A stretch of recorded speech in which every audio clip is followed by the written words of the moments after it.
Jonny Bairstow scored the third first-class 100 of his career to dig Yorkshire out of some trouble on the third day of their LV County Championship match against Kent at Headingley. Resuming on 32 without loss in reply to Kent's formidable 537 for 9 declared, Yorkshire made a dreadful start to the third day. Joe Sayers fell to the 7th ball of the morning, edging Mark Davis to Adam Riley.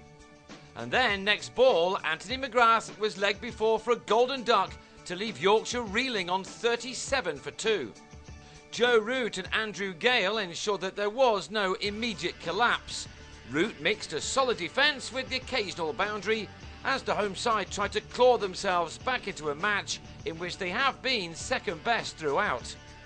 Although a long way off, Yorkshire's initial target was to reach 388 to avoid the follow-on and just about do enough to secure the draw. Andrew Gale couldn't have expected to be called into action so early, but having settled in, he warmed to the difficult task ahead. Charlie Schreck, who like his opening partner Davis was on debut, was unable to produce any wicket-taking deliveries, and that allowed Gale and Root to stop the rot in adding 42 for the third wicket. That partnership was ended in a controversial manner. Root showed his displeasure after being adjudged to have tickled this delivery from Matt Cole's behind. Root had to go for a patient 25. Enter Bairstow, a player with much to prove this summer. He began his innings in a very encouraging fashion. It was never going to be easy for the batsman. Kent, and in particular Coles, were fired up, as you can witness here. Gale survived that and went on to make 44, with this being one of his 7 boundaries. With Bairstow starting to warm up at the other end, the pair added 32 for the 4th wicket on another chilly day in Yorkshire. Kent, though, was still very much on top when Gale fell leg before to Davis.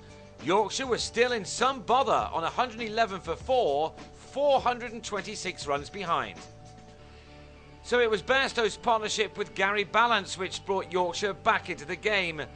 Ballance scored some very handy runs last summer, but he was outshone here by Bairstow, a player who shot to prominence last summer with some superb innings in what was otherwise a bad season for the county. He shouldn't have had his day here though. On 24 he edged Davis, bowling another fine spell to Ben Harmison, who dropped the chance. Had he held on, Yorkshire would have had an uphill task ahead of them. But as it was, Bairstow made the most of his life. And how? Playing with an aggression which is becoming his trademark, he reeled off some delightful shots off all of the Kent bowlers. Bairstow is not afraid to play his strokes when given the opportunity, and Harmison must have watched each of these shots with a heavy heart. Watched by England selector James Whittaker, Bairstow reached his 50 with this 4 off Adam Riley, the 82nd ball he'd faced. Balance's role in Yorkshire's recovery should not be underestimated either. For a while he matched Bairstow shot for shot as this pair started to dig deep into the deficit. Both would have been well aware of just how well this pitch in Leeds has played, given the very early start to the season and the conditions throughout the match. With each over passing, batting did get easier, and Ballance scored up the 100-run partnership with a typically fine shot over the top off Riley. That partnership had realised 115 runs in 27 overs, when, somewhat surprisingly, Ballance missed an attempted sweep off Riley and was LBW for 45 at 226 for 5. But that still didn't stop Bairstow from playing his shots.